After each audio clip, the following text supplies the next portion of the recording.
Hello everyone, नमस्कार। स्वागत है आपका एमएलटी एजुकेशन पॉइंट पर। कैसे हैं आप सभी? उम्मीद है कि आप सभी स्वस्थ हैं, अच्छे से अपनी पढ़ाई कर रहे हैं। तो आज की क्लास में हम डाइजेस्टिव सिस्टम को कंटिन्यू करते हैं। डाइजेस्टिव सिस्टम में हमने प्रीवियस क्लास में पढ़ा था कि डाइजेस्टिव सिस्टम क्या है, इसका क्या रोल होता है हमारी बॉडी में, और डाइजेस्टिव सिस्टम में जो जो ऑर्गन इंक्लूड होते हैं उनके नाम हमने देखे थे। सो आज की क्लास में हम उन्हीं ऑर्गन से शुरुआत करते हैं कि कौन से ऑर्गन का क्या रोल होता है, क्या उनका स्ट्रक्चर होता है, कैसे जो है हमारी बॉडी के अंदर डाइजेशन होता है। तो हमने क्या पढ़ा कि जो डाइजेस्टिव सिस्टम होता है वो क्यों जरूरी होता है आपके फूड के डाइजेशन और एब्जॉर्प्शन के लिए। अब हम ये डाइजेशन और एब्जॉर्प्शन क्यों जरूरी है, ये जरूरी है क्योंकि आपकी जो सेल होती है, क्योंकि हमारी बॉडी किससे मिलकर बनी हुई होती है, सेल से मिलकर बनी हुई है। सेल से टिश्यू, टिश्यू से ऑर्गन, ऑर्गन से सिस्टम, और ऐसे करके ह्यूमन बॉडी बनी हुई है। तो जो आपकी सेल होती है, अब वो सेल इतना सारा काम करती है तो उसको किसकी जरूरत होती है, उसको एनर्जी की जरूरत होती है। वो एनर्जी हमारी सेल को कहाँ से मिलती है, आप जो फूड खाते हैं, आप जो कार्बोहाइड्रेट, प्रोटीन, लिपिड खाते हैं उनसे मिलती है। पर हम जो खाना खाते हैं वो कॉम्प्लेक्स फूड है, तो हमारी सेल इतनी आसानी से उसको यूज नहीं कर सकती। उसके लिए हमें क्या करना पड़ेगा, जो कार्बोहाइड्रेट, प्रोटीन, लिपिड है उनको तोड़ना पड़ेगा, उनका ब्रेक डाउन करवाना पड़ेगा, फिर उनको एब्जॉर्ब करवाना पड़ेगा और हमारी सेल तक पहुंचाना पड़ेगा। तो ये सारी प्रोसेस जो है वो आपके डाइजेस्टिव सिस्टम के अंदर होती है, आपके फूड का ब्रेक डाउन, डाइजेशन, एब्जॉर्प्शन। तो उसमें आपके कई सारे ऑर्गन का रोल होता है। अकेला ऑर्गन ये सारे काम नहीं कर सकता। तो उसके लिए आपके कौन कौन से ऑर्गन डाइजेस्टिव सिस्टम के अंदर होते हैं उसके बारे में हमें समझना है आज की क्लास में। तो चलिए पूरे जोश और एनर्जी के साथ आज की क्लास हम शुरुआत करते हैं आपके डाइजेस्टिव सिस्टम से।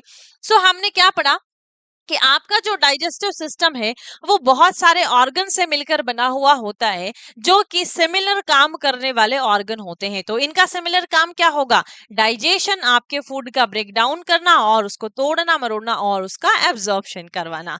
तो देखिए, आपका जो डाइजेस्टिव सिस्टम है वो दो भागों में बटा हुआ है। एक भाग तो आपके ट्यूब का, एक नली जो होती है आपकी, जिसको आप एलिमेंट्री कैनाल कहते हैं या फिर गैस्ट्रो इंटेस्टाइनल ट्रैक्ट कहते हैं। तो ये क्या है, एक नली है। आपने खाना खाया, फूड लिया, तो उसी नली से आगे जाएगा, फिर आगे जाके उसका शेप चेंज हो जाता है, पर है वो एक ही नली। उसका डायमीटर चेंज हो जाता है, पर है वो एक पूरी नली।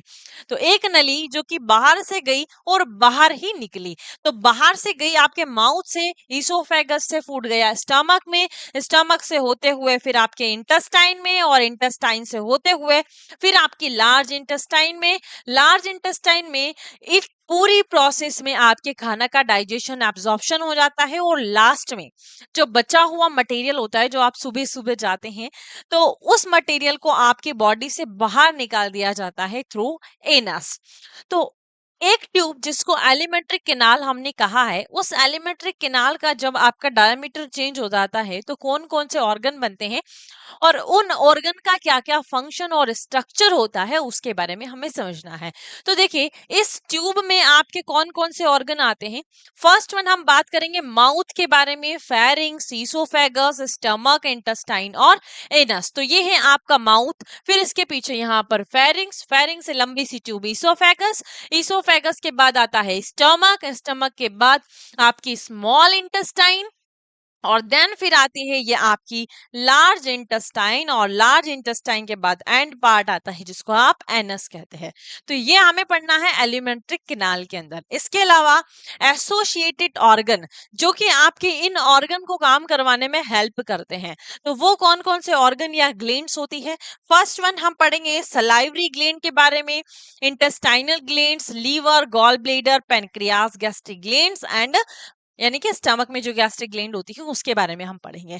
तो देखिए, यहाँ पर हम अलग से इन चीजों को नहीं पढ़ेंगे। अलग से मतलब जैसे माउथ में आपकी सलाइवरी ग्लैंड होती है, तो इसको हम माउथ में ही कवर करेंगे ताकि आपको इजीली समझ में आए, कोई डाउट नहीं बचे। अगर अलग से पढ़ेंगे तो आपको हो सकता है थोड़ा सा डाउट हो, मुझे माउथ फिर से दोबारा समझाना पड़े। तो जब आप माउथ समझेंगे तभी उस ग्लैंड के बारे में सबको समझा दिया जाएगा। वैसे ही आगे के हम ग्लैंड्स को और ऑर्गन को भी समझेंगे। तो चलिए आज की क्लास की शुरुआत हम कर लेते हैं आपके माउथ से। कहाँ से करते हैं? माउथ से करते हैं, जो कि आपके डाइजेस्टिव सिस्टम का सबसे फर्स्ट पार्ट होता है। और यहाँ से आप क्या करते हैं? सबसे पहले फूड को आप माउथ के अंदर ही तो रखते हैं। तो माउथ क्या है? आपके फर्स्ट पार्ट होता है, जिसमें आपकी फर्स्ट स्टेप होती है डाइजेशन की, जिसको आप कहते हैं इंजेशन। तो हमने पढ़ा है इंजेशन, इंजेशन के बाद प्रोपल्शन, डाइजेशन, एब्जॉर्प्शन, एलिमिनेशन। तो सबसे फर्स्ट स्टेप जो होती है इंजेशन की, वो आपके माउथ के अंदर ही होती है। तो माउथ क्या है? जिसको आप ओरल कैविटी या बकल कैविटी भी कहते हैं। तो कभी भी एग्जाम में पूछ लिया जाए या फिर कहीं पर भी आपको ओरल कैविटी या बकल कैविटी लिखा हुआ मिल जाए, तो कंफ्यूज नहीं होना है जी। Oral cavity, buccal cavity, mouth जो है वो एक ही है। ये आपकी पूरी एक गुहा, एक कैविटी जिसके अंदर आप खाना रखते हैं। तो केवल खाना रखते ही नहीं है, इसके अंदर बहुत सारा काम होता है। इसके अंदर च्युइंग होती है, आप खाने को चबाते हैं, आप जो बोल रहे हैं, क्योंकि इसके अंदर टंग है तो स्पीच में हेल्प करती है।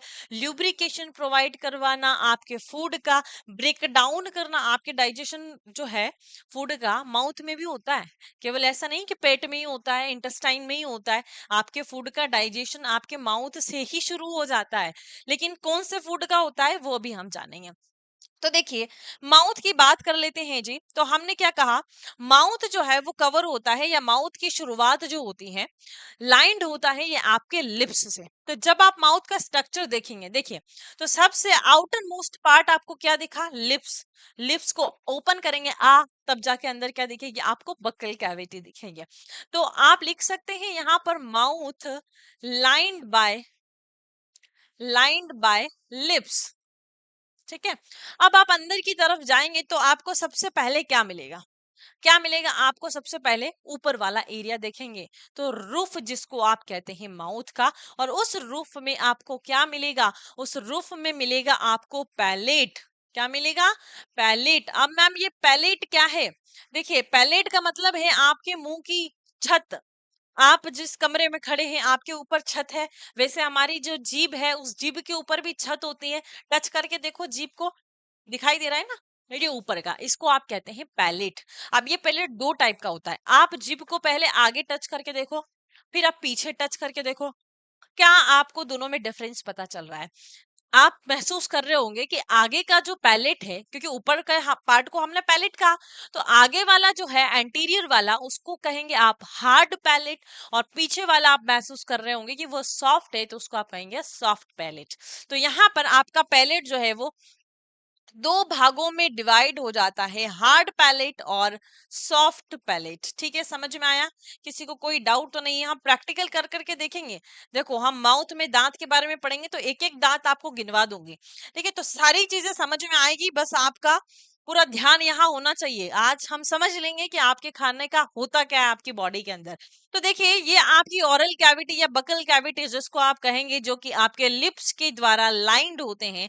अंदर की तरफ चलेंगे तो आपको क्या क्या मिलेगा? सबसे पहले हमने इसकी छत देखी, जिसको आप हार्ड पैलेट और सॉफ्ट पैलेट कहते हैं। अब आप देखेंगे कि इसमें और क्या क्या मिलेगा आपको। तीन चीजें हम पढ़ने वाले हैं आपकी माउथ के अंदर। क्या क्या पढ़ने वाले हैं यहाँ पर लिख लीजिए।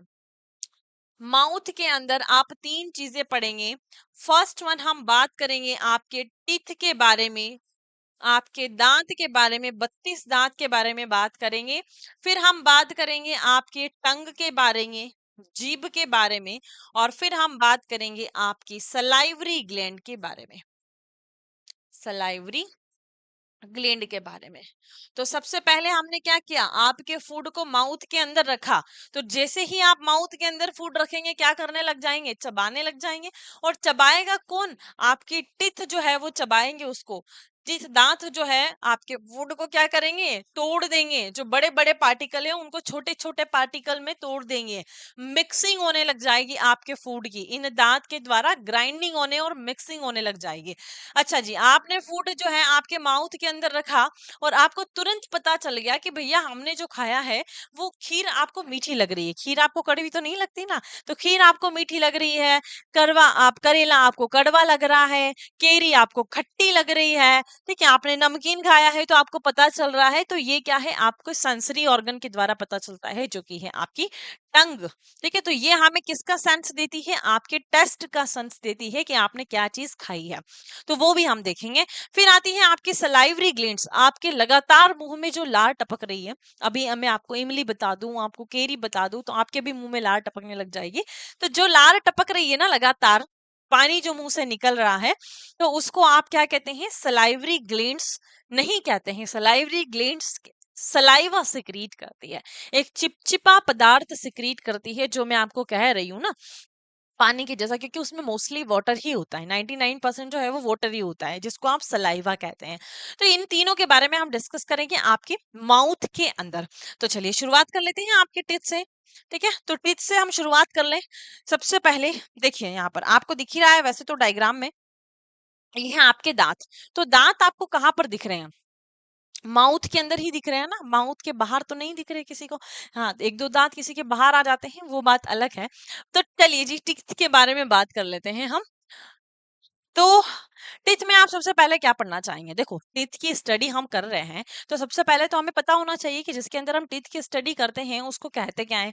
तो टीथ की स्टडी आप जिसके अंदर करते हैं उसको आप क्या कहते हैं, study of teeth, study of teeth called और डेंटोलॉजी। क्या कहेंगे, और डेंटोलॉजी। वैसे तो आप ओडेंटो नहीं कहेंगे, डेंटोलॉजी कहेंगे इसको, क्योंकि इसमें ओ जो है वो साइलेंट होता है। तो क्या कहेंगे जी, और डेंटोलॉजी। वो मेरे को ओ ही कहने में आ रहा है, तो पर आपको क्या कहना है, डेंटोलॉजी। क्योंकि जैसे आपके जो दांत के डॉक्टर होते हैं, तो उनको आप क्या कहते हैं, जिन्होंने दांत के बारे में स्टडी करी हुई है, तो उनको आप क्या कहते हैं, डेंटिस्ट कहते हैं ना, और डेंटिस्ट तो नहीं कहते हैं, डेंटिस्ट ही कहते हैं ना। एक मिनट, डेंटिस्ट कहते हैं। ठीक है, तो क्या कहेंगे उनको, डेंटिस्ट कहेंगे। तो जब आप कभी, आपके दांत खराब हो जाते हैं, दांत में सड़न लग जाती है, तो फिर आप जाते हैं ना डॉक्टर के पास, डेंटिस्ट के पास जाते हैं मतलब कि।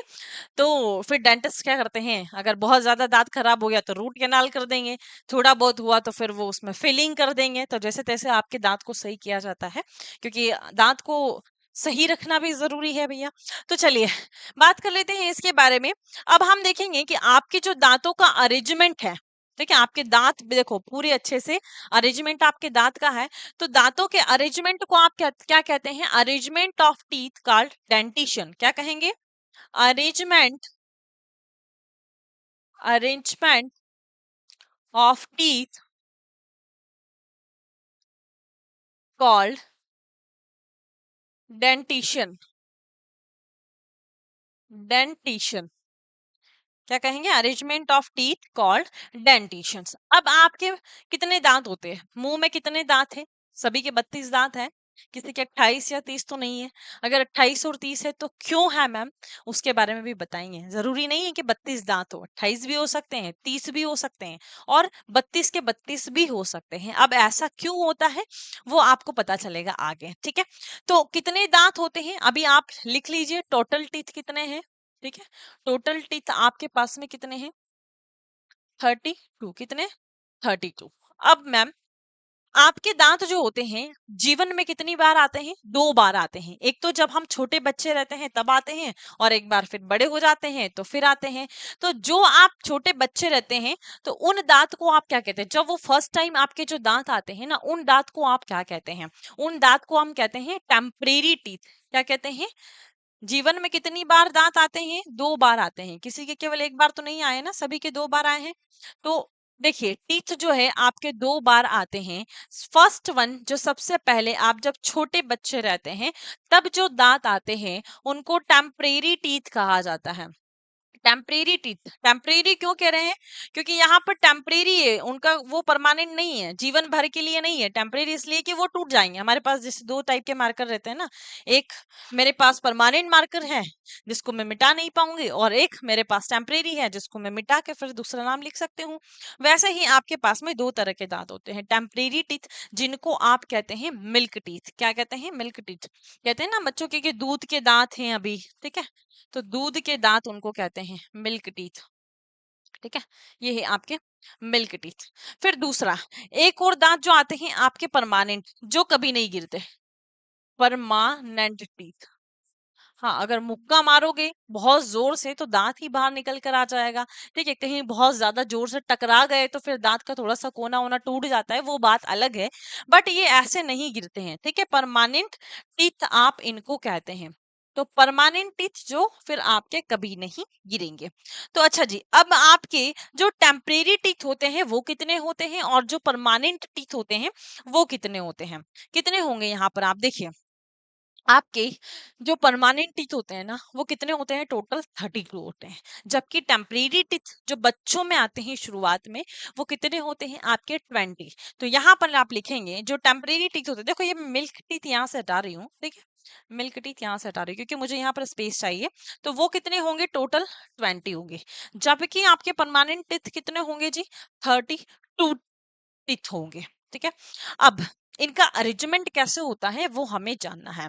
देखिए, आपके दांतों का जो अरेंजमेंट होता है ना वो किस तरीके से होता है, क्योंकि आपका ऊपर वाला पार्ट ये किसके आधार पर रहता है? आपके जो के आधार पर रहता है। जो मतलब कि आपकी ये जो अपर जॉ और लोअर जॉ होती है ना, ये है आपकी अपर जॉ, ये है आपकी अपर जॉ। इनके बारे में अभी समझाऊंगी, थोड़ा सा इधर समझिए। लोअर जो इनके आधार पर रहता है, क्योंकि अपर जा को हम क्या कहते हैं? मैक्सिला कहते हैं। नीचे वाले को हम क्या कहते हैं? मैंडिबुलर। तो उन्हीं के आधार पर रहेंगे कि ऊपर वाले जो टीथ रहते हैं, जो कि आपके यहाँ पर ये मसूड़े हैं ना, इसमें अटैच होते हैं, तो इनको आप क्या कहते हैं? Maxillary teeth. और नीचे वाले को क्या कहेंगे? Mandibular teeth. तो यहाँ पर आप देखेंगे जो कि आपके अपर जॉ से अटैच्ड होते हैं। तो आपके जब टीथ को आप देखेंगे, अगर मान लो जैसे 32 दांत की भी बात करेंगे, तो 32 दांत में ये आपके 32 टीथ की हम बात कर लेते हैं सबसे पहले। ठीक है, तो 32 टीथ में, चलिए मैं यहीं पर लिख देती हूँ डायरेक्ट आपका। 32 टीथ में आपके पास में कितने टाइप के दांत होते हैं, क्योंकि सभी दांत जो है वो अलग अलग होते हैं, एक जैसे नहीं होते हैं। ठीक है, और उनका काम भी जो है वो अलग अलग होता है। तो ये आपका अपर जो है, हम इधर लिखते भी जाएंगे साथ साथ में बनाते भी जाएंगे ताकि आपका कोई भी डाउट ना बचे। तो दांत को देखिए, कितने दांत होते हैं? 32 दांत होते हैं। कहते हैं ना कि 32 ही तोड़ दूंगा। तो 32 दांत हो गए तो तोड़ेंगे, क्योंकि बहुत सारे के तो 28 ही होते हैं, बहुत सारे के 30 ही होते हैं, किसी किसी के 32 भी हो जाते हैं। तो देखिए यहाँ पर अपर जो में आप देखेंगे, तो अपर जो में सबसे पहले कितने दांत होंगे आपके? और सबसे पहले आगे के जो दांत होते हैं उनको आप कहते हैं इंसीजर्स। क्या कहते हैं जी? इन सीजर्स। और इन सीजर आपके पास में कितने हैं? 8 हैं। अब कौन से हैं? ध्यान दीजिए। ऊपर ऊपर देखिए, यहाँ पर कितने दांत हैं? 4। नीचे कितने हैं? 4। कितने हो गए? 8। तो ऊपर के 4 दांत, नीचे के 4 दांत, जिनको आप कहते हैं इन सीजर्स। और इनका काम क्या होता है? इनका काम होता है कटिंग का। क्या काम होता है इनका? कटिंग। कोई भी चीज आप खाते हैं तो उनकी कटिंग करने का काम आपके इन सीजर्स का होता है। ठीक है, कटिंग करने का। तो यहाँ पर आप बना लीजिए आपके 4 दांत, 4 दांत ऊपर और 4 दांत आप नीचे बना लीजिए। ठीक है, इनको आप क्या कहेंगे? इनको आप इंसीजर्स कहेंगे। फिर चलिए आपके नेक्स्ट जो आते हैं वो है कैनाइन। कौन से हैं? कैनाइन। केनाइन। अब केनाइन कितने हैं मैम? केनाइन है आपके 4। इनका काम क्या होता है? चीर फाड़ का। कोई सी भी चीज, जैसे कि आपको कोई भी चीज काटनी है, फाड़नी है, तो इन दांतों का मेनली यूज होता है। कुत्तों में आपने कभी देखा होगा, बहुत मतलब बाहर निकले हुए जो दांत रहते हैं एकदम तीखे तीखे से, वो आपके केनाइन ही है। आपके 2 दांत को भी आप फिल कीजिए। ये जो साइड में निकले हुए हैं, मैं अभी हाथ नहीं लगाऊं, मेरे हाथ गंदे हो जाएंगे। तो यहाँ पर आप देखिए, ये जो साइड में निकले हुए हैं ना 2 दांत इस तरीके से, वो है आपके केनाइन। तो कितने हैं? 2 ऊपर 2 नीचे, 2 ऊपर और 2 नीचे। तो ये इस तरीके से कुछ ऐसे होते हैं बाहर निकले हुए, ये थोड़े से शार्प टीथ होते हैं। तो यहाँ पर आप लिखेंगे कैनाइन जो होते हैं वो शार्प टीथ होते हैं, शार्प टीथ होते हैं। जिनका काम क्या होता है? इनका शार्प टीथ का काम क्या होगा? मैंने कहा ना कि चीर फाड़ का काम होता है। तो आप यहाँ पर लिखेंगे टीयरिंग का काम इनका होता है। क्या काम होता है जी? टीयरिंग का काम होता है। तो केनाइन हो गए। केनाइन के बाद में कौन से दांत आते हैं? अब 2 दांत के बाद में जो फिर से और आपके नए दांत जो है वो शुरू हो जाते हैं। तो वो कितने होते हैं? उसमें होता है आपका केनाइन के बाद में आता है प्री मोलर। कौन सा आएगा? Pre molar. तो यहाँ पर लिख लीजिए प्री मोलर। अब प्री मोलर कितने होते हैं? इंसीजर 8, केनाइन 4 और प्री मोलर होते हैं आपके 8। ठीक है, तो 8 में आप क्या लिखेंगे? 2 इधर 2 इधर 2 इधर और 2 इधर। या फिर आप यूं भी कह सकते हैं कि अपर जा में कितने होंगे आपके? 4। अरे मैंने सेम कलर से बना दिया, आप कंफ्यूज हो जाएंगे। ठीक है, ये 4 इधर और 4 इधर। ठीक है, तो ये कितने हो गए आपके? 8 हो गए। तो 8 आपके प्री मोलर होते हैं और इनका काम क्या होता है? इनका काम होता है ग्राइंडिंग का, ग्राइंडिंग का।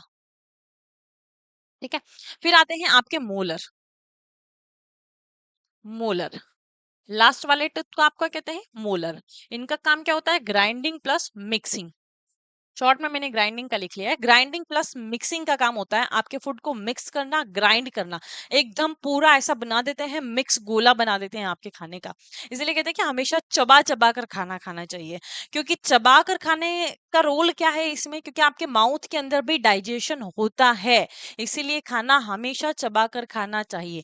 32 बार नहीं चबाओ कोई बात नहीं, पर कम से कम आप 20-30 बार तो चबा ही सकते हैं खाना अच्छे से। 32 बार नहीं चबा पा रहे हैं तो चलिए मोलर देख लेते हैं। मोलर आपके पास में 12 है, तो आप कितने बनाएंगे? मोलर कितने बनाएंगे?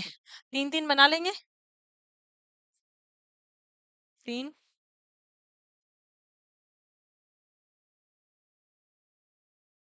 3 चौक 12।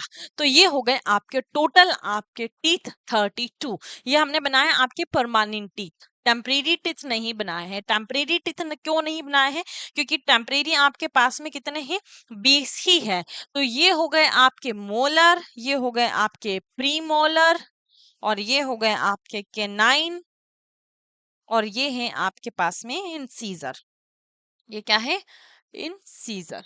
ठीक है, तो ये हो गए 32 टीथ। अब टेम्परेरी टीथ को बना लीजिए। तो टेम्परेरी टीथ में बनाने की जरूरत नहीं है, वो स्ट्रक्चर बना हुआ है, आप उसी से समझ लेना। मैं यहाँ पर लिख देती हूँ।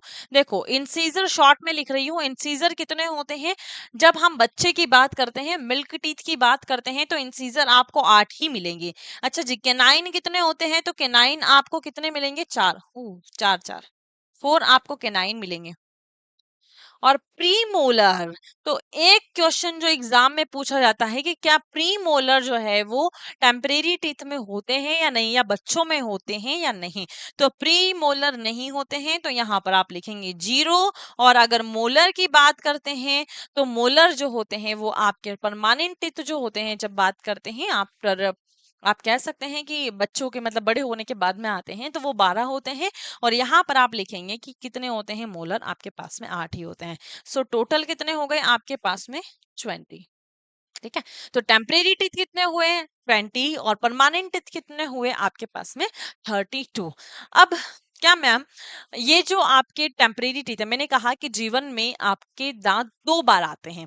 तो कौन से दांत 2 बार आते हैं और कौन से दांत एक ही बार आते हैं, उसके बारे में बताते हैं। तो कौन से दांत 2 बार आए? देखो 2 बार कौन से आएंगे? आपके जो टेम्परेरी टीथ है, ये 20 जो है, जब टूटेंगे तो नए 20 दांत आएंगे, क्योंकि हमने इन 20 दांत को टेम्परेरी कहा है। तो आपके 20 दांत जो होते हैं वो कितनी बार आते हैं? 2 बार आते हैं।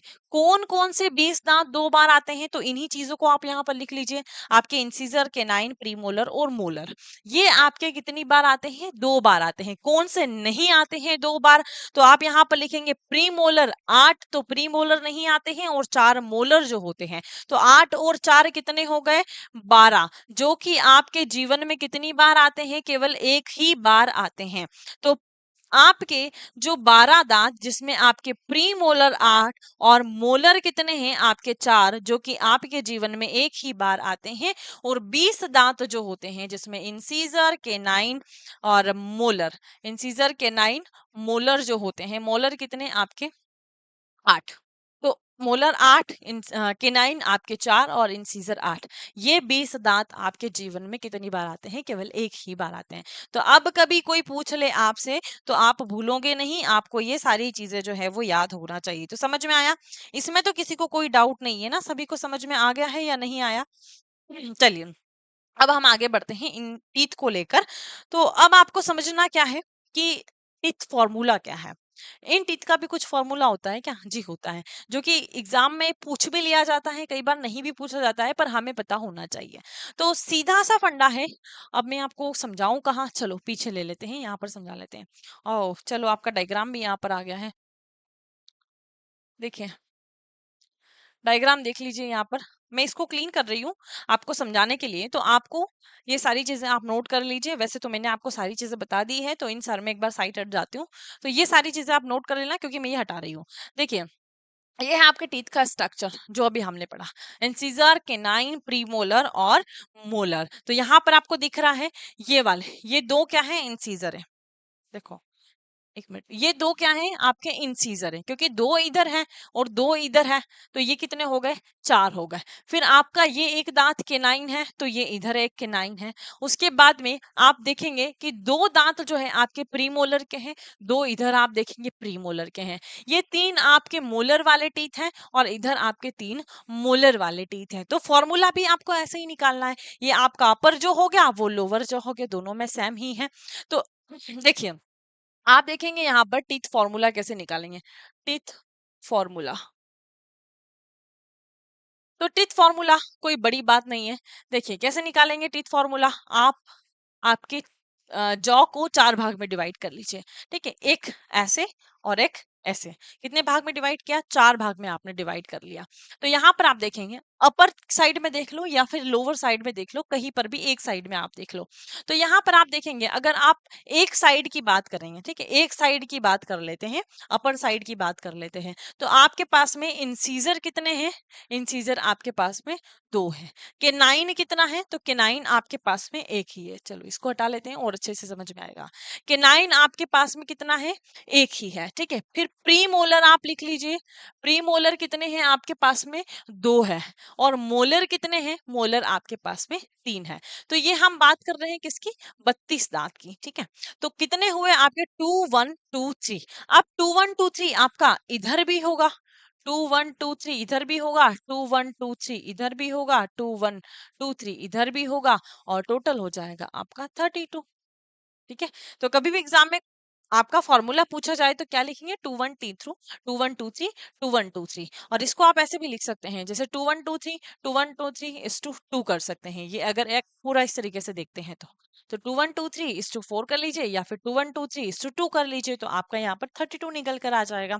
समझ में आया किसी को। अगर आपको 20 का निकालना है तो 20 का कैसे निकालेंगे, ऐसे ही निकालेंगे, क्योंकि मोलर प्री मोलर आपके उसमें होते नहीं है और मोलर आपके चार कम होते हैं। तो यहाँ पर आप निकाल सकते हैं कि इंसीजर अगर इसका लिखेंगे तो इंसीजर आपके कितने होंगे, सेम ही होते हैं। केनाइन जो होते हैं वो भी सेम होते हैं, लेकिन प्री मोलर नहीं होते। तो प्री मोलर की जगह आप क्या लिखेंगे, 0। और मोलर कितने होते हैं, तो मोलर हमने यहाँ पर 12 के हिसाब से लिए हैं, तो आप गिनेंगे 8 के हिसाब से। तो 8 में आप देख लीजिए कितने होंगे, दो इधर दो इधर दो इधर और दो इधर। तो यहाँ पर क्या लिखेंगे, 2102। तो 2102 इस टू 4 कर लीजिए, तो आपका यहाँ पर निकल कर आ जाएगा 20। ठीक है। तो ये हो गया आपका यहाँ पर डेंटल फॉर्मूला या फिर टीथ फॉर्मूला, डेंटल फॉर्मूला, जो भी आप कहना चाहें। अब देखिए, ये तो एक डेंटल फॉर्मूला बेसिक सा था, इसके बारे में आपको समझाना था, ये समझ में आ गया। अब हमारे जो टीथ होते हैं, अगर हम जैसे ह्यूमन की बात करते हैं, तो हम कैसे हैं, ठीक है, हमारे हम क्या कहेंगे खुद को, हमारे दांत जो है, दांत का जिस तरीके से अरेंजमेंट है, उसको हम कहेंगे डाइफायोडोंट। क्यों कहेंगे डाइफायोडोंट, क्योंकि हमारे जीवन में दांत कितनी बार आते हैं, दो बार आते हैं। डाइफायोडोंट, डाइफायोडोंट जो होते हैं, क्योंकि आपके टू स्टेप में टीथ आते हैं, कितनी स्टेप में, टू स्टेप में, मतलब कि दो बार आते हैं, इसलिए डाइफायोडोंट कहा जाता है हमको। और क्या कहेंगे, जो आप उसको कह सकते हैं ह्यूमन टीथ में, हेटेरोडोंट, हेटेरोडोंट। हेटेरोडोंट क्यों कहेंगे, हेटेरोडोंट क्योंकि variation in teeth, variation in teeth, variation मतलब कि आपके दांत क्या एक जैसे है क्या, नहीं है ना। मैंने कहा कि एक लंबा है, एक चपटा है, एक एकदम चौखुना है, मेरा तो एक भी दांत सही नहीं है, ठीक है। तो आपके ब्यूटीफुल चेहरा जो है वो ब्यूटीफुल टिथ की वजह से भी कहलाता है। अगर आपके दांत का अरेंजमेंट बहुत अच्छा है तो फिर आपका चेहरा भी सुंदर लगता है। ऐसा कुछ नहीं है, भगवान ने देखो हमारा चेहरा बनाया है तो सब सुंदर ही है, पर फिर भी एक मतलब बता रही हूँ कि आपके दांत का अरेंजमेंट जो है वो आपकी सुंदरता को बताता है थोड़ा बहुत, ठीक है। तो चलिए बात कर रहे थे हम किसकी, हेटेरोडोंट की। हेटेरोडोंट के बाद में थर्ड वन यहाँ पर आप लिख लीजिए, थर्ड वन आप लिख लीजिए थीकोडोंट। थीकोडोंट क्यों कहेंगे, क्योंकि आपके टिथ जो है वो एम्बेडेड होते हैं, एम्बेडेड होते हैं इन जॉ। कहाँ पर एम्बेडेड है, आपके जॉ, या फिर आप कह सकते हैं सॉकेट में। ठीक है, सॉकेट में एम्बेडेड होते हैं। एक सॉकेट है, उस सॉकेट में आपका दांत जो है वो एम्बेडेड होता है। अंदर वाला भाग जो होता है वो रूट वाला भाग आपके अंदर जॉ में एम्बेडेड होता है। तो तीन हो गया आपका, डाइफाइडोंट, हेटेरोडोंट, थिकोडोंट, और एक और लिख लीजिए, ब्यूनोडोंट। चलिए यहाँ पर लिख लेते हैं, ब्यूनोडोंट, ब्यूनोडोंट। अच्छा मैम, ये ब्यूनोडोंट क्या है? ब्यूनोडोंट मतलब कि आपके कुछ दांत ऐसे भी है, जैसे आप लास्ट में मोलर को देखेंगे, प्री मोलर को देखेंगे, तो उनमें कस्प सा बना हुआ है, दांत में एक गड्ढा सा होता है ना। देखिए यहाँ पर देखो, ये इनमें देखेंगे ना आप, ये कस्प सा बना हुआ है, इसीलिए आप क्या कहेंगे, bunodont, due to presence of cup, cups हो गया, कस्प, कस्प कहेंगे आप उसको, गड्ढा सा होता है, ठीक है, कस्प से प्रेजेंट होते हैं, जिसलिए उनको ब्यूनोडोंट कहा जाता है। तो ये आपके दांत का अरेंजमेंट आप इनको कह सकते हैं कि आपके दांत जो है, आप जो है वो डाइफाइडोंट है क्योंकि आपके दांत दो बार आते हैं, हेटेरोडोंट है क्योंकि आपके दांत में वेरिएशन है, डिफरेंट टाइप ऑफ टीथ आपके पास में है, थिकोडोंट है क्योंकि आपके दांत जो है वो जॉ में एम्बेडेड है, और आप जो है वो ब्यूनोडोंट है क्योंकि आपके दांत में कप्स जो है वो प्रेजेंट होते हैं। ठीक है, इतना समझ में आया आपको? अब देखिए नेक्स्ट लिखिए आप, आपने सुना है ना कि अक्कल की दाढ़ आती है, ठीक है, अक्कल की दाढ़ आई है मतलब इसमें अक्कल आ गई है। तो उसका अक्कल से कोई लेना देना नहीं है। अक्कल की दाढ़ उसको क्यों कहते हैं? क्योंकि वो अक्कल आने के बाद आते हैं। कुछ दांत ऐसे जो कि आपको अक्कल आने के बाद आते हैं, अक्कल आने का मतलब है कि आफ्टर प्यूबर्टी आते हैं, इसलिए बोला जाता है कि अक्कल के दांत या अक्कल की दाढ़ उसको बोलते हैं। तो ये अक्कल की दाढ़ क्या है? देखो अक्कल की दाढ़ जो है ना, एक मिनट, चलो यहाँ पर बता देती हूँ। अक्कल की दाढ़ का मतलब क्या है? Wisdom tooth.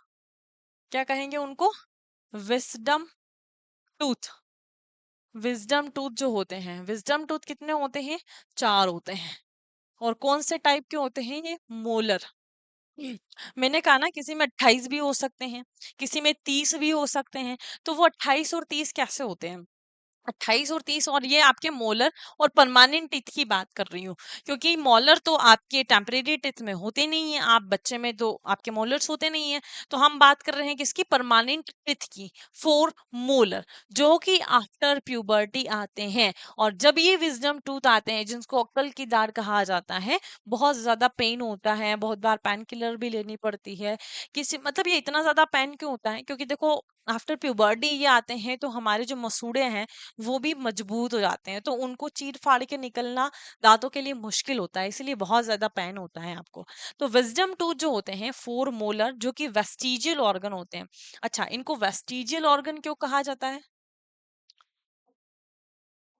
वेस्टिजियल ऑर्गन क्यों कहा जाता है? वेस्टिजियल ऑर्गन का मतलब होता है कि इनका हमारी बॉडी में कोई काम नहीं है। तो फिर मैम इनका रोल क्या है? जब कोई काम नहीं है तो फिर आते क्यों हैं? ये तो आएंगे क्योंकि हमारी, ये आप कह सकते हैं कि पूर्वजों की देन है। क्योंकि उनमें क्या होता था कि पहले, बहुत समय पहले, ये जो जबड़े रहते थे ना, ये भी बहुत ज्यादा लंबे लंबे थे, ठीक है। तो उस समय ये मोलर टीथ आते थे, क्योंकि पहले के लोग पत्ते खाते थे, ठीक है, जैसे तैसे करके जीवन का गुजारा करते थे। तो पत्ते खाते थे, तो उनके च्युइंग के लिए, उनके सारी चीज़ मतलब मिक्सिंग के लिए, ग्राइंडिंग के लिए इनका रोल था। बट अब इनका कोई रोल नहीं है, ये आपका वेस्टिजियल ऑर्गन है। पहले भी इनका कोई काम नहीं था, मतलब पहले भी थे तो कोई कुछ नहीं उखाड़ लिया, ये नहीं आए थे तो भी हमारा काम चल रहा था, मतलब अभी की बात कर रही हूँ कि ये नहीं थे प्यूबर्टी से पहले तो भी हमारा अच्छा खासा काम चल रहा था। और इनके आने के बाद भी कोई नया काम तो इन्होंने किया नहीं है, ठीक है। तो ग्राइंडिंग और मिक्सिंग का काम आपका इनका होता है हल्का फुल्का। तो ये वेस्टिजियल ऑर्गन होते हैं, जो विजडम टूथ होते हैं, इनका नहीं, मतलब आपका जो मोलर्स होते हैं इनका काम होता है। तो वेस्टिजियल ऑर्गन होते हैं जिनका हमारी बॉडी में कोई काम, कोई रोल नहीं होता है।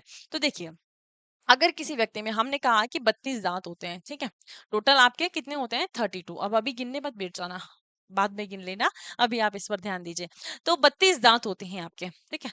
अब 32 दांत में अगर मान लो उसके दो मोलर नहीं आए, हो सकता है कि नहीं भी आए, हो सकता है कि चारों नहीं आए, और हो सकता है कि चारों आ भी जाए, और हो सकता है कि दो ही आए। तो अगर दो आए हैं तो कितने दांत हो जाएंगे? 30 हो जाएंगे। आपके कितने हैं? गिन लेना, 30 है, 28 है या 32 है। और अगर चारों के चारों आ गए तो 32 हो जाएंगे। अगर एक भी नहीं आया तो 28। एक भी नहीं आया तो उसको कहने लग जाएंगे कि भैया अक्कल नहीं आई है इधर में। तो ये आफ्टर प्यूबर्टी आते हैं, इसीलिए इनको अक्कल की दाढ़ जो है वो बोला जाता है, बाकी ऐसा कुछ भी नहीं है, ठीक है। समझ में आया? तो ये हो गया हमारा ओवरऑल टूथ के बारे में। बस इसका स्ट्रक्चर थोड़ा सा हम समझ लेते हैं कि आपका टूथ जो है वो होता कैसा है। तो ये है आपका टूथ। देखिए, इस टूथ में आपका जो ऊपर वाला भाग होता है, ये एक दांत है, इस दांत का ऊपर वाला जो भाग होता है जो कि हमें बाहर दिखता है, जिसको आप क्राउन कहते हैं। और ये क्राउन वाला भाग किसका मिलकर बना हुआ होता है? इनेमल। इनेमल जो होता है आपके दांत का सबसे हार्डेस्ट पार्ट होता है। क्या होता है? हार्डेस्ट पार्ट होता है, क्योंकि ये किसका बना हुआ होता है? ओ सॉरी, कैल्शियम फॉस्फेट का। कैल्शियम कार्बोनेट और कैल्शियम फॉस्फेट का। तो यहाँ पर आप लिख सकते हैं प्लस फॉस्फेट। ठीक है, तो यहाँ पर लिख लीजिए कैल्शियम फॉस्फेट और कैल्शियम कार्बोनेट का बना हुआ होता है। इसीलिए हमारे दांत का सबसे हार्डेस्ट पार्ट अगर पूछा जाए तो वो होता है इनेमल। इनेमल के नीचे जो है वो डेंटाइन है। इस डेंटाइन का भी अच्छा खासा रोल होता है, ये भी हार्ड पार्ट होता है, बट आपके इनेमल से ज्यादा हार्ड पार्ट नहीं होता है। ठीक है, तो ये है नीचे की तरफ, ये है आपके डेंटाइन वाला भाग। ठीक है, अब देखिए, हमने कहा कि ऊपर वाला भाग तो क्राउन हो गया, इससे नीचे वाला ये गर्दन जैसा स्ट्रक्चर देखो आपको दिख रहा है, जिसको नेक कहते हैं। और अंदर वाला पार्ट जो कि आपके मसूड़ों के अंदर धसा हुआ होता है, जिसको रूट कहते हैं। एक वर्ड सुना होगा ना आपने, रूट कैनाल। कभी कभी किसी आपके फैमिली में किसी का अगर दांत खराब हो गया हो, आप डेंटिस्ट के पास गए हैं और उन्होंने कहा कि भैया इनकी तो आरसीटी करनी पड़ेगी। क्या करनी पड़ेगी? आरसीटी करनी पड़ेगी, रूट कैनाल ट्रीटमेंट करवाना पड़ेगा। क्यों करवाना पड़ेगा रूट केनाल ट्रीटमेंट? क्योंकि उनके दांत में बैक्टीरिया लग गए हैं। ठीक है, बैक्टीरिया क्यों लगे? क्योंकि आपने ब्रश नहीं किया है और आप सो गए हैं, आपने खाना खाया, छोटे छोटे से दाने आपके दांत में फंसे रह गए, रात भर आप आराम से घोड़े की नींद सो रहे हैं, और फिर वो दांत आपके अंदर घर कर गए हैं। मतलब कि दांत नहीं, सॉरी, वो आपका खाना जो है वो आपके दांत में घर कर गया है। मतलब वहां पर बैक्टीरिया पनप गए हैं, बैक्टीरिया की ग्रोथ हो गई है। तो उसके कारण क्या होता है, आपका ये जो रूट वाला पार्ट होता है वो पूरा डैमेज कर देता है वो। क्योंकि आपके इस रूट वाले पार्ट में क्या प्रेजेंट होती है? ब्लड वेसल्स, जहां से न्यूट्रिएंट सप्लाई होता है। तो वो उस पूरे पार्ट को खत्म कर देता है बैक्टीरिया। तो ऊपर क्या होता है, आपका ब्लड सप्लाई नहीं हो पाता है। तो उस कंडीशन में आप देखते हैं कि जब दांत खराब हो जाता है तो दांत पे ऐसा काला काला सा जम जाता है यहाँ पर ऊपर। यहाँ पर इस तरीके से मैं आपको दूसरे स्ट्रक्चर से बना रही हूँ, जैसे यहाँ पर एक काला काला सा या गड्ढा सा बन जाता है कई बार। तो फिर उस कंडीशन में क्या होता है कि रूट केनाल ट्रीटमेंट करवाना पड़ता है, अंदर से पूरा साफ करना पड़ता है। कई बार नया दांत भी लगाना पड़ता है। ठीक है, और सॉकेट भी लगाया जाता है कई बार। और कई बार अगर ज्यादा डैमेज नहीं हुआ है तो फिर वो फिलिंग से भी काम करवा लेते हैं। समझ में आया? इसीलिए हमेशा कहते हैं कि ब्रश करके सोना चाहिए, सुबह शाम दोनों टाइम आपको ब्रश करना चाहिए, ताकि आपके दांत जो है वो स्वस्थ रहें। दांत स्वस्थ रहेंगे तो अच्छे भी लगोगे और खाना भी अच्छे से खा पाओगे। ठीक है, तो चलिए बात करते हैं आपके रूट वाले पार्ट की। अब रूट वाले पार्ट में ऊपर की तरफ आप देखेंगे, यहाँ पर देखो, इस वाले भाग में आपको दिख रहा है ये गम, जिंजीवा। गम जो आपका ये दिख रहा है ना, जब आप ब्रश करते हैं कभी कभी से मतलब रगड़ लग जाती है और ब्लड आ जाता है, तो ये आपका गम वाला पार्ट होता है। और नीचे की तरफ यहाँ पर आपको दिख रहा है, ये है पल्प कैविटी, और इसी पल्प कैविटी के अंदर आपकी ब्लड वेसल्स और नर्व्स होती है। तो आपने देखा होगा कभी कभी जैसे रूट केनाल किया जाता है ना, तो या फिर आप कभी ऐसी कोई चीज खा लेते हो, दांत में एकदम सेंसेशन सा लगता है, क्योंकि इसमें क्या प्रेजेंट होती है? नर्व्स प्रेजेंट होती हैं। तो ब्लड वेसल्स एंड नर्व्स जो है वो प्रेजेंट इन पल्प कैविटी। ये है आपका यहाँ पर ये रूट कैनाल, और इसके पास में ये बोन प्रेजेंट होती है। समझ में आया? तो यही सारी चीजें आपको समझनी थी इसमें, इससे ज्यादा आपको पढ़ने की इसमें जरूरत नहीं है। तो चलिए नेक्स्ट पार्ट आपका आता है यहाँ पर टंग। टंग जो है वो बहुत इंपॉर्टेंट ऑर्गन है। क्यों? क्योंकि आप कोई भी चीज खाते हैं, खट्टा मीठा कड़वा जो भी चीज खाते हैं, तो उसका टेस्ट कौन देता है? आपकी टंग ही देती है। सो टंग क्या है? टंग जिसको आप जीभ या जीवा कहते हैं, तो टंग क्या है? एक मस्क्यूलर ऑर्गन है। क्या है टंग? एक मस्क्यूलर ऑर्गन है। इसमें कोई बोन जो है वो नहीं प्रेजेंट होती है, मस्क्यूलर ऑर्गन है। और इसको आप सेंसरी ऑर्गन भी कहते हैं। क्या कहते हैं जी? Sensory organ. सेंसरी ऑर्गन क्यों कहते हैं इसको सेंसरी ऑर्गन? क्योंकि ये आपको सेंस देता है। किस चीज का सेंस देता है? टेस्ट का सेंस देता है कि आपने कौन सी चीज खाई है, खट्टी मीठी कड़वी, कौन सी चीज खाई है। तो ये सेंसरी ऑर्गन भी आप इसको कहेंगे। और ये क्या होता है? ये फ्लेक्सिबल होता है। टंग जो है आपकी फ्लेक्सिबल होती है। फ्लेक्सिबल होती है ना, आप चाहो जिधर इसको घुमा सकते हो, ऊपर साइड में, नीचे, सब तरफ ले जा सकते हो आपकी टंग को। तो ये है आपकी फ्लेक्सिबल ऑर्गन भी आप इसको कहेंगे टंग को। तो टंग का मेन फंक्शन क्या होता है? टंग का मेन फंक्शन होता है आपका टेस्ट का। क्या काम होता है? टेस्ट का। इसके अलावा भी तो और इसके कुछ काम होते हैं। स्पीच में भी हेल्प करती है। जो वर्ड्स आपके बनते हैं, क्योंकि हमारे वॉइस कहाँ से आ रही है? वॉइस बॉक्स से। तो जो वर्ड्स निकल रहे हैं उसमें आपकी कौन हेल्प कर रही है? टीथ। तो स्पीच में इसका काम होता है, टेस्ट में काम होता है, फूड मिक्सिंग में भी काम होता है। ठीक है, फूड मिक्सिंग। ठीक है, फूड को मिक्स करना। तो खाना आपके माउथ में आया, उसको मिक्स जो है वो आपके टंग में होता है, क्योंकि जो लुब्रिकेशंस हो रहा है आपके सलाइवा के द्वारा, ये सारी चीजें, दांत, सलाइवरी ग्लैंड्स, आपकी जीभ, ये सारी चीजें आपके फूड को मिक्सिंग में, ग्राइंडिंग में, इन सब में हेल्प करती है। ठीक है, तो फूड मिक्सिंग में टीथ जो है वो हेल्प करती है। तो ये 3 मेन फंक्शन आपके टंग के होते हैं। अब मैम, ऐसा आपकी टंग में क्या होता है या हमारी टंग में क्या होता है जिससे कि हमें ये पता चलता है कि हम कौन सी चीज खा रहे हैं? तो उसके बारे में समझ लेते हैं जरा। ठीक है, और लेंथ कितनी होती है? आपके टंग की लेंथ होती है 10 सेंटीमीटर। कितनी? 10 सेंटीमीटर। इतनी होती है ना, किसी की ज्यादा लंबी टंग तो नहीं है। ठीक है, देखिए, अब यहाँ पर आपकी टंग का स्ट्रक्चर देखिए, इसमें आपको सारी चीजें समझ में आएगी। तो कुछ इसमें एक्स्ट्रा भी है, जैसे कि टॉन्सिल्स। उन टॉन्सिल्स के बारे में हम बाद में समझेंगे। अभी फिलहाल हम इस टंग के इतने से एरिया को कवर करते हैं। तो टंग में प्रेजेंट क्या होता है? देखो, कभी कभी आपने टंग को क्लीन किया होगा, टंग क्लीनर से क्लीन किया होगा ना, आफ्टर ब्रश के बाद में। तो आपको टंग के ऊपर छोटे छोटे से व्हाइट व्हाइट से दाने दिखाई दे रहे होंगे। तो ये दाने क्या है? ये एपिडर्मिस की लेयर होती है, और इन लेयर के ऊपर प्रेजेंट होते हैं पेपिला। क्या प्रेजेंट होते हैं? पेपिला प्रेजेंट होते हैं। पेपिला। अब ये पेपिला क्या है? देखो, ये पेपिला बहुत ही काम की चीज है, क्योंकि इन पेपिला के ऊपर प्रेजेंट होते हैं आपके टेस्ट बड्स। और यही टेस्ट बड्स जो है वो न्यूरॉन्स के पास मैसेज आता है, न्यूरॉन से ब्रेन के पास जाता है, और फिर ब्रेन आपको सिग्नल भेजता है और बताता है कि आपने कौन सी चीज खाई है। ठीक है, तो पेपिला के ऊपर क्या प्रेजेंट होते हैं? Taste buds. Taste buds present होते हैं। तो ये पेपिला जो होते हैं वो 4 टाइप के होते हैं। कितने टाइप के होते हैं जी? 4 टाइप के पेपिला होते हैं। कौन कौन से होते हैं? सर्कमवैलेट, सर्कमवैलेट पेपिला। ठीक है, सेकंड आप यहां पर लिख सकते हैं फोलिएट पेपिला, फोलिएट, फंजीफोम और फिलिफोम। ठीक है, देखो वहां पर लिखा हुआ भी है फिली फॉर्मोस के बारे में, मैं वहां पर आपको समझा देती हूँ। तो ये 4 टाइप ऑफ पेपिला प्रेजेंट होते हैं। देखिए, यहाँ पर इस वाले एरिया में आपको दिख रहे हैं, ये सबसे लार्जेस्ट पेपिला है। First type of papilla called circumvallate papilla, और ये आपके सबसे लार्जेस्ट पेपिला होते हैं। देखो, आपकी टंग में बहुत सारे पेपिला प्रेजेंट है, बट आपको सबसे बड़े बड़े कौन से, ऊपर वाले पार्ट को छोड़ दो, सबसे बड़े बड़े कौन से दिखाई दे रहे हैं? आपके सर्कमवेलेट पेपिला। अब नीचे की तरफ आएंगे तो यहाँ पर जो प्रेजेंट है, ठीक है, इस वाले एरिया में, इसको आप कहेंगे folate papilla. Second type of papilla called folate papilla. Third papilla है आपके फंजीफॉर्म पेपिला। कौन से? फंजीफॉर्म पेपिला, ये है आपके थर्ड। और फोर्थ है आपके यहाँ पर फिलीफॉर्म पेपिला। जो फंजीफॉर्म पेपिला होते हैं उनमें टेस्ट बर्ड्स नहीं होते हैं, या थोड़े बहुत होते हैं, जिनका कोई मेन रोल या मेन फंक्शन नहीं होता है। लेकिन अगर हम बात करें आपके सर्कमवेलेट, फंजीफॉर्म, फिलीफॉर्म पेपिला और फोलिएट पेपिला, तो इनके ऊपर कौन कौन से बर्ड्स प्रेजेंट होते हैं उनके बारे में डिस्कस करते हैं।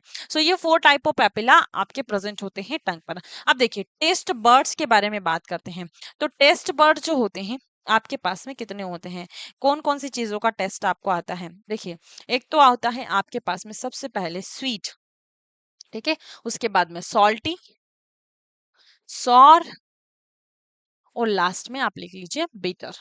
ठीक है, अब कौन कौन सी चीजों का टेस्ट कहाँ कहाँ पर आता है आपको टंग में? तो जैसे ये यहाँ पर टंग हम बना लेते हैं, ठीक है, कुछ इस तरीके की। अब बस आप समझने के हिसाब से आपको बनाइए, कोई भी हंसेगा नहीं इसके ऊपर। ठीक है, तो ये आपकी टंग है।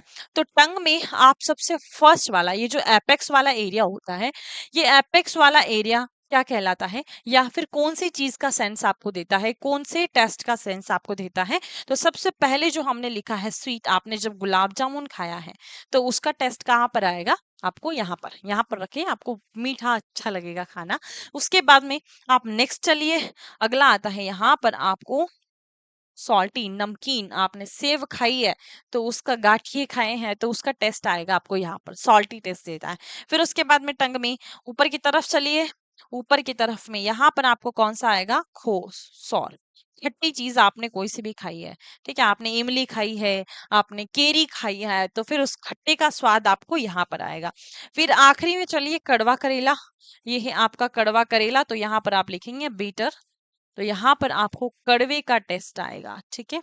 जो आप गोली खाते हैं ना, बहुत सारे की टैबलेट खाने की आदत रहती है, बिल्कुल उस कड़वे पर ले जाकर रखेंगे ताकि ये थोड़ा बहुत अच्छा टेस्ट आता होगा ना, तो भी नहीं आएगा। तो यहाँ से रखिए ना ताकि थोड़ा मीठा टेस्ट आए और फिर अंदर जाए।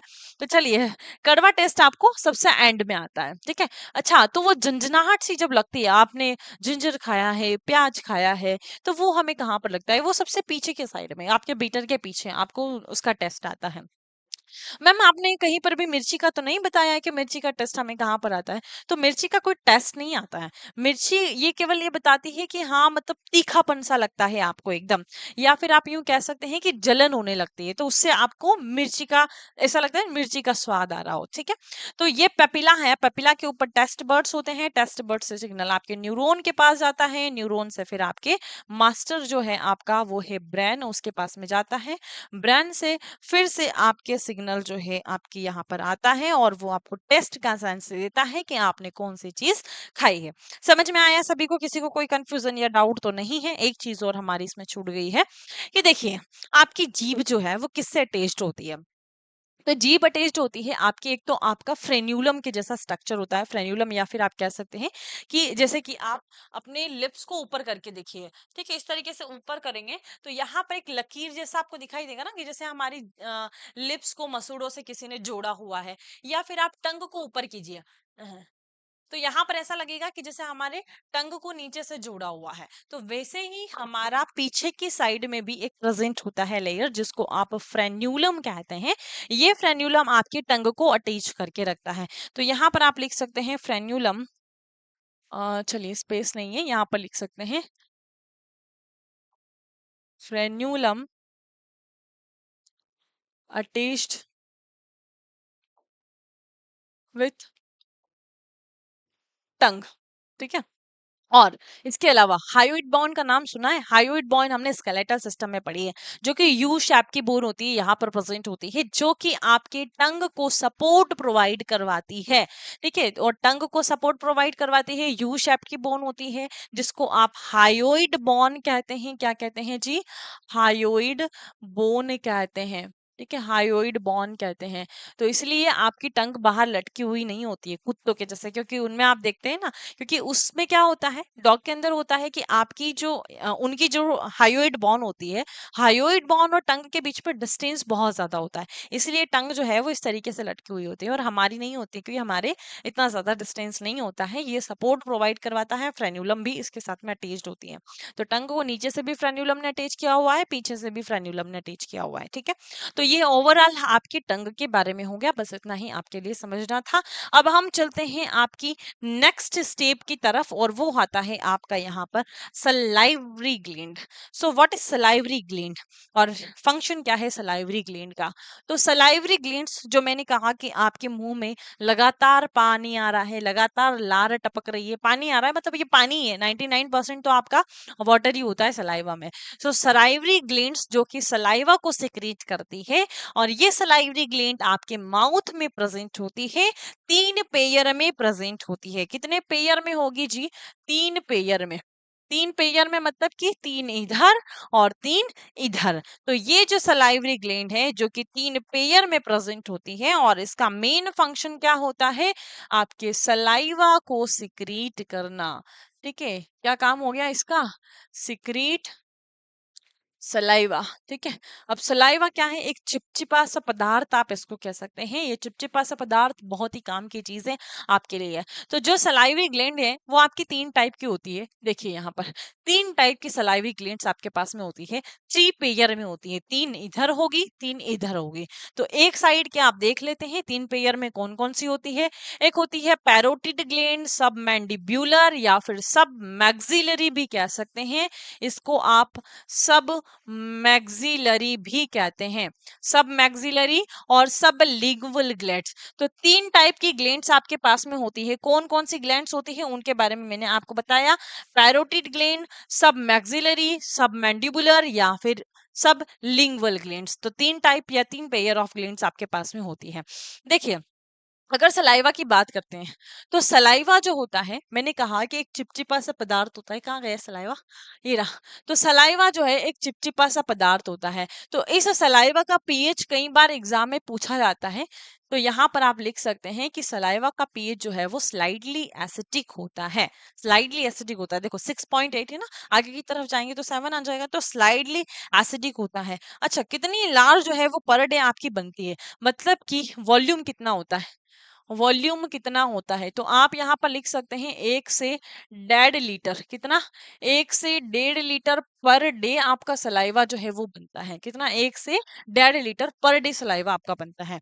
तो तीन ग्लैंड्स है जो कि आपके सलाइवा को बना रही है। ये तीन ग्लैंड्स कितने सलाइवा को बनाती है, कितने सलाइवा को, मतलब कि कौन सी ग्लैंड्स कितने सलाइवा को बना रही है।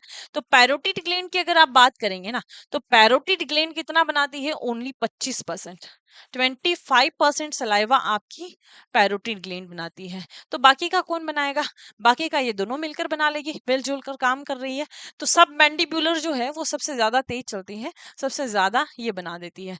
70% सलाइवा आपकी सब मैंडिबुलर ने बना दिया, और बाकी का बचा हुआ बेचारा 5% जो है वो इसको मौका मिलता है 5% बनाने का। तो सब लिंगुअल जो है अभी आराम कर रही है, क्योंकि 5% ही बनाना पड़ रहा है। ठीक है, तो पैरोटिड ग्लैंड, सब मैंडिबुलर ग्लैंड और सब लिंगुअल ग्लैंड्स, ये तीनों मिलकर क्या बनाती है, सलाइवा सिक्रीट करती है। अब सलाइवा इन्होंने बना तो दिया ग्लैंड्स ने, अब इन ग्लैंड्स को अंदर लेकर भी तो आना पड़ेगा, सलाइवा सिक्रीट भी तो करना पड़ेगा। बना तो इन्होंने दिया, ठीक है, बना हुआ ड्रम में पड़ा है पानी, अब ड्रम में से पानी निकालना भी तो पड़ेगा। तो यहाँ से पानी निकालेंगे हम, कैसे निकालेंगे, देखिए ये आपकी ग्लैंड्स होती है, 3 टाइप ऑफ ग्लैंड्स या 3 पेयर ऑफ ग्लैंड्स। कहाँ कहाँ पर होती है, लोकेशन देख लीजिए, उसके बाद में हम देखते हैं कि कैसे ये सलाइवा जो है आपके माउथ के अंदर सिक्रीट होता है। तो ये है आपकी फर्स्ट टाइप ऑफ ग्लैंड, जिसको आप कहते हैं, ये कौन सी ग्लैंड है आपकी, की पैरोटिड ग्लैंड। तो पैरोटिड ग्लैंड कहाँ पर प्रेजेंट होती है, पैरोटिड ग्लैंड प्रेजेंट होती है नियर टू ईयर। तो आपके कान के पास में जो प्रेजेंट है, जिसको पैरोटिड ग्लैंड कहा जाता है। देखो नाम से समझ में आ रहा है, मैंडिबुलर मैक्सिला, मतलब कि मैंडिबुलर और मैक्सिला यहाँ से स्टार्ट हो रहा है। तो यहाँ पर कान के पास में नहीं, कान के सामने नहीं, यहाँ पर नीचे की तरफ थोड़ा सा, यहाँ पर प्रेजेंट होती है आपकी सब मैंडिबुलर ग्लैंड्स। तो यहाँ पर आप लिख सकते हैं प्रेजेंट इन जॉ। अब मैंने प्रेजेंट शॉर्ट फॉर्म में लिखा है, आप ये मत कहना कि मैम आपने गलत स्पेलिंग लिखी है। ठीक है, तो ये कहाँ पर प्रेजेंट होता है, आपके जॉ में प्रेजेंट होता है, पर जो लोअर जो दोनों से मिलकर आपके यहाँ पर सब मैंडिबुलर ग्लैंड बनती है।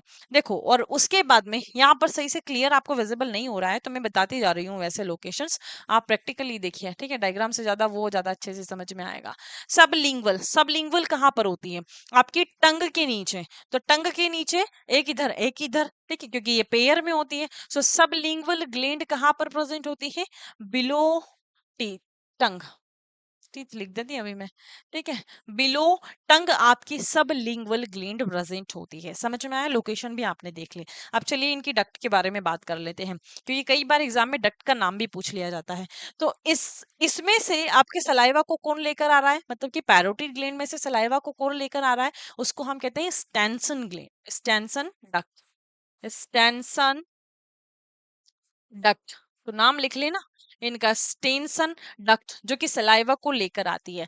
ठीक है, सब मैंडिबुलर ग्लैंड्स, तो सब मैंडिबुलर ग्लैंड से हमारी कौन सी डक्ट निकल कर आएगी, उसको आप कहेंगे वॉर्टन्स डक्ट, वॉर्टन्स डक्ट। ठीक है, फिर आपकी नेक्स्ट आती है सबलिंगुअल ग्लैंड में। तो सबलिंगुअल ग्लैंड्स में कौन सी डक्ट होती है, रिविनस। कौन सी होती है, रिविनस। ठीक है, रिविनस डक्ट। तो इतना आप याद कर लो, आपके लिए काफी है। तो ये है आपके सलाइवरी ग्लैंड्स या pair of salivary glands. Pair of salivary glands में कौन कितना सिक्रीट कर रहा है वो भी हमने देख लिया। अब हम फाइनली बात कर लेते हैं इसकी कंपोजिशन के बारे में कि आपकी सलाइवा के अंदर प्रेजेंट क्या क्या होता है। तो कंपोजिशन देख लेते हैं जी। यहाँ पर सलाइवा में आप देखेंगे तो मैंने कहा कि मैक्सिमम तो क्या होता है, वाटर ही होता है। तो यहाँ पर आप देख भी लीजिए 99% तो आपका यहाँ पर वाटर ही है। आपको बहुत सारी बुक में 99% 99.5% भी देखने को मिलेगा। तो यहाँ पर कितना हो जाएगा, 0.5%। तो ओनली 0.5% सॉलिड होगा या 1% सॉलिड होगा, और 99.5% तो आपके सलाइवा या लार जिसको आप कहते हैं, तो उसमें आपका वाटर ही होता है, पानी ही होता है। तो ये वाटर बैलेंस को भी मेंटेन करके रखता है। तो वाटर के हिसाब से आपकी लार भी बनती है। तो यहाँ पर आप देखिए सॉलिड में आपके पास में क्या क्या होता है। तो सॉलिड में आपके पास में ऑर्गेनिक सब्सटेंस और इनऑर्गेनिक सब्सटेंस दोनों होते हैं। अब ऑर्गेनिक सब्सटेंस में आप देखेंगे तो आपके पास में एंजाइम्स होते हैं। इन एंजाइम्स का बहुत ही महत्वपूर्ण रोल होता है, जो कि आपकी सलाइवरी ग्लैंड सेक्रेट करती है एंजाइम्स। क्योंकि मैंने कहा कि आपके माउथ के अंदर भी डाइजेशन होता है, तो वो डाइजेशन कौन करवाता है, आपके एंजाइम्स करवाते हैं। तो एंजाइम्स की अगर आप बात करेंगे, जैसे फर्स्ट वन आप यहाँ पर देखेंगे एमाइलेस, जिसको आप टाइलिन भी कहते हैं। क्या कहते हैं, टाइलिन भी कहते हैं। अब इसमें पी क्या है, साइलेंट है, ठीक है। तो यहाँ पर इसको क्या बोलेंगे आप, टाइलिन। अब टाइलिन क्या करेगा, टाइलिन का काम होता है आपके कार्बोहाइड्रेट का डाइजेशन करना। क्या काम होता है, कार्बोहाइड्रेट का डाइजेशन करना। कार्बोहाइड्रेट का डाइजेशन करना। आपने फूड में जो भी कार्बोहाइड्रेट खाया है आपके माउथ में, आप किसके फॉर्म में खाएंगे, उसको स्टार्च के फॉर्म में खाएंगे। तो ये आपके स्टार्च को ब्रेक डाउन करता है, क्योंकि उसका डाइजेशन करना पड़ेगा। तो इसका ब्रेक डाउन करता है स्टार्च का, किस फॉर्म में, किस में कन्वर्ट करेगा इसको, माल्टोज में, या फिर आप लिखेंगे यहाँ पर डेक्सट्रीन में। माल्टोज और डेक्सटीन में इसका ब्रेक डाउन करेगा। तो माल्टोज और डेक्सटीन में ब्रेक डाउन करेगा, तो मतलब कि अभी कंप्लीट ब्रेक डाउन नहीं हुआ है, तो इसको आप कहेंगे partial break down of carbohydrate. आगे का ब्रेक डाउन आपके इंटेस्टाइन में जाकर होगा, ठीक है। तो यहाँ पर पार्शियल ब्रेक डाउन होता है आपके कार्बोहाइड्रेट का, टाइलिन या फिर जिसको आप एमाइलेस कहते हैं। उसके बाद माल्टेस, तो माल्टेस जो होता है वो क्या करता है, आपके इस माल्टोस को ग्लूकोज में भी कन्वर्ट कर देता है कई बार, ठीक है। तो मेनली तो वैसे यहाँ पर नहीं होता है इसका काम, पर माल्टोस जो है वो आपका बन जाता है इसके द्वारा। बाकी ये इस पर वर्क नहीं कर पाता। लिंगुअल लाइपेस, तो लिंगुअल लाइपेस क्या है, एक लाइपोलाइटिक एंजाइम है। लाइपोलाइटिक मतलब कि जो मिल्क में ट्राइग्लिसराइड होता है उसको ब्रेक डाउन का काम करता है लाइपोलाइटिक एंजाइम्स, सॉरी हाँ लाइपोलाइटिक एंजाइम्स। उसके बाद आता है लाइसोजाइम। लाइसोसोम नहीं है, लाइसोसोम और लाइसोजाइम दोनों में डिफरेंस है। लाइसोजाइम क्या है, एक एंजाइम है। तो लाइसोजाइम का काम क्या होता है, ये प्रोटेक्शन करता है, या यूं कह सकते हैं कि यह बैक्टीरियोसिडल होता है। प्रोटेक्शन मतलब कि, या बैक्टीरियोसिडल मतलब कि बैक्टीरिया को किल करना। अब ये जरूरी नहीं कि 100% बैक्टीरिया को ही किल कर दें। अगर 100% बैक्टीरिया को किल कर देगा तो हमें तो खाने से कोई बीमारी होगी नहीं कभी। तो ये थोड़ा बहुत बैक्टीरिया को किल कर सकता है, बट नॉट किल 100%। तो लाइसोजाइम क्या क्या है, बैक्टीरियोसिडल, बैक्टीरियोसिडल, ठीक है जी। फिर उसके बाद में फॉस्फेटेज है, इसी तरीके से इन सभी का काम जो है वो डाइजेशन में होता है, इतना समझ लीजिए। फिर यहाँ पर mucin, free amino acid, albumin, lactoferrin see other substance present होते हैं। इनऑर्गेनिक सब्सटेंस में आपके कैल्शियम, कैल्शियम नहीं, क्लोराइड, फ्लोराइड, फॉस्फेट और पोटेशियम और बाइकार्बोनेट प्रेजेंट होता है। तो ये है आपके सलाइवरी ग्लैंड का कंपोजिशन। तो अब सलाइवरी ग्लैंड में क्या क्या होता है, कौन कौन से एंजाइम्स का क्या क्या फंक्शन होता है, वो भी हमने यहाँ पर देख लिया। तो मेनली आपसे अगर पूछा जाए तो एमाइलेज और टाइलिन के बारे में पूछा जाता है, बाकी इसमें से ज्यादा क्वेश्चन नहीं पूछा जाता है, और कितना परसेंट क्या होता है बस वो पूछ लिया जाता है, ठीक है। तो ये हो गया आपका कंपोजिशन ऑफ सलाइवा। अब देखिए इसका फंक्शन क्या होता है, तो फंक्शन हमने समझ ही लिया है अभी तक सलाइवरी ग्लैंड में, कि सलाइवरी ग्लैंड का फंक्शन होता है सलाइवा को सिक्रीट करना। तो ये क्या करेगा, सलाइवा वाटर बैलेंस को मेंटेन करेगा, एसिड बेस को भी रेगुलेट करके रखेगा, प्रोटेक्शन भी प्रोवाइड करवा रहा है क्योंकि ये बैक्टीरियोसिडल है, ल्यूब्रिकेशन प्रोवाइड करवा रहा है, आपके माउथ आपके लिप्स को ल्यूब्रिकेट कर रहा है, ठीक है। तो ये सारे फंक्शंस जो है आपके सलाइवा के होते हैं, साथ ही डाइजेशन का फंक्शन भी इसका है। तो इन चीजों को आप नोट कर लेना जो कि मैंने आपको अभी बताई है। फिर आपका आता है नेक्स्ट पार्ट। तो माउथ आपका यहीं पर खत्म होता है। माउथ में हमने तीन चीजें पढ़ी। क्या पढ़ा? टिच, जिसमें क्या क्या हुआ? च्युइंग हुआ, ठीक है, आपने खाने को चबाया, और चबाने के बाद में क्या हुआ? आपके टंग में क्या हुआ? आपको टेस्ट का पता चला। उसमें चबाएंगे तो धीरे धीरे टेस्ट भी आपको आएगा। फिर सलाइवरी ग्लैंड से सलाइवा सिक्रीट हुआ, उनका डाइजेशन हुआ, और उसके बाद में वो फूड जो है आपका आगे की तरफ जाता है। तो आपके माउथ के अंदर होता क्या है? माउथ के अंदर जो है आपका डाइजेस्टेड फूड भी होता है, डाइजेस्टेड प्लस अनडाइजेस्टेड, ठीक है, कुछ अनडाइजेस्टेड फूड भी है और कुछ डाइजेस्टेड फूड भी है। तो उन दोनों को मिलाकर आप क्या कह देते हैं? बोलस कह देते हैं। तो इस पॉइंट को आप नोट कर लेना कि बोलस जो है आपके माउथ के अंदर ही बन जाता है, जो कि डाइजेस्टेड और अनडाइजेस्टेड फूड होता है। तो अब माउथ से ईसोफेगस में जो फूड आएगा उसको आप क्या कहेंगे? बोलस का नाम देंगे। तो ईसोफेगस क्या है? देखिए, ये आपका स्ट्रक्चर होता है। यहां से हमने फूड को निगला, ठीक है, माउथ से निगला। अब हमने आपको फेरिंग्स का स्ट्रक्चर बनाकर बताया था। जैसे यहाँ पर हम एक छोटा सा स्ट्रक्चर जो है वो बनाकर आपको बता देते हैं। तो एक मिनट, ठीक है।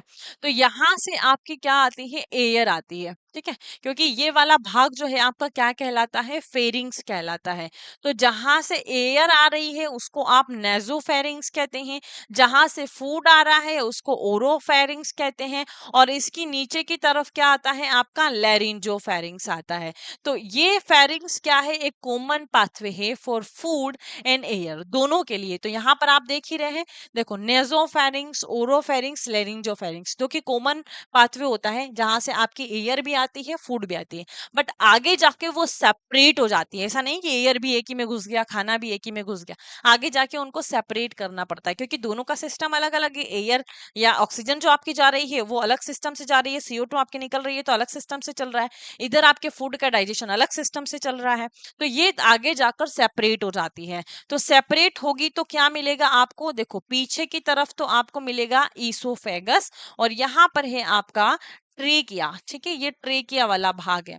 तो ईसोफेगस यानी कि यहाँ से फूड आया जिसको आपने कहा बोलस, ठीक है, तो वो फूड कहाँ जाएगा? आपके ईसोफेगस में जाएगा। तो मैम यहाँ पर ये पाइप भी तो है, ट्रेकिया में भी तो जा सकता है, क्यों ट्रेकिया में नहीं गया? ट्रेकिया में इसलिए नहीं गया क्योंकि ट्रेकिया के ऊपर क्या प्रेजेंट होता है? ट्रेकिया के ऊपर प्रेजेंट होता है यहाँ पर लैरिंग्स, और लैरिंग्स के ऊपर यहाँ पर एक इस तरीके से पत्ती के शेप का, पत्ती के आकार का एक ढक्कन प्रेजेंट होता है। इसको आप क्या कहते हैं? देखिए, तीन चीजें मैंने यहाँ पर बताई आपको। ये है आपका ट्रेकिया। ट्रेकिया के ऊपर एक छोटी सी ओपनिंग से आपको दिखाई दे रही है, इसको आप कहते हैं ग्लोटिस। और इस ग्लोटिस के ऊपर ये ढक्कन है, इसीलिए इसको हम कहते हैं इपीग्लोटिस। और इसी ढक्कन का काम होता है कि ये आपके फूड को ट्रेकिया में नहीं जाने देता है। ये फूड आपका कहाँ जाता है? आपके ईसोफेगस में जाता है। तो इसका काम होता है prevent entry of food into wind pipe. तो ये ट्रेकिया, जिसको आप वाइंड पाइप भी कहते हैं, वाइंड पाइप, और ये क्या है? आपका ईसोफेगस, जिसको आप फूड पाइप भी कहते हैं, फूड पाइप, ठीक है। तो ये ईसोफेगस, जिसकी लेंथ होती है आपकी 25 सेंटीमीटर की, कितनी? 25 सेंटीमीटर की। इस ईसोफेगस में कोई भी डाइजेशन नहीं होता है। क्यों डाइजेशन नहीं होगा? Because no enzyme present in oesophagus, कोई एंजाइम नहीं प्रेजेंट होता है। तो मैम इस ईसोफेगस का रोल क्या है? ईसोफेगस का इतना सा काम है बस कि आपके फूड को ट्रांसपोर्ट करना, आगे पहुंचाना। तो और उस प्रोसेस को हम कहते हैं पेरिस्टालसिस। तो कभी भी आपसे पूछ लिया जाए कि पेरिस्टालसिस क्या है, तो पेरिस्टालसिस जो है वो मूवमेंट ऑफ फूड है। फूड का ट्रांसपोर्टेशन हो रहा है, इधर से पहुंचा रहा है, कहाँ जाएगा? आपके स्टमक में जाएगा, ठीक है, यहाँ से स्टमक में पहुंच जाएगा ईसोफेगस से। तो ये फूड यहाँ पर आपका आ रहा है।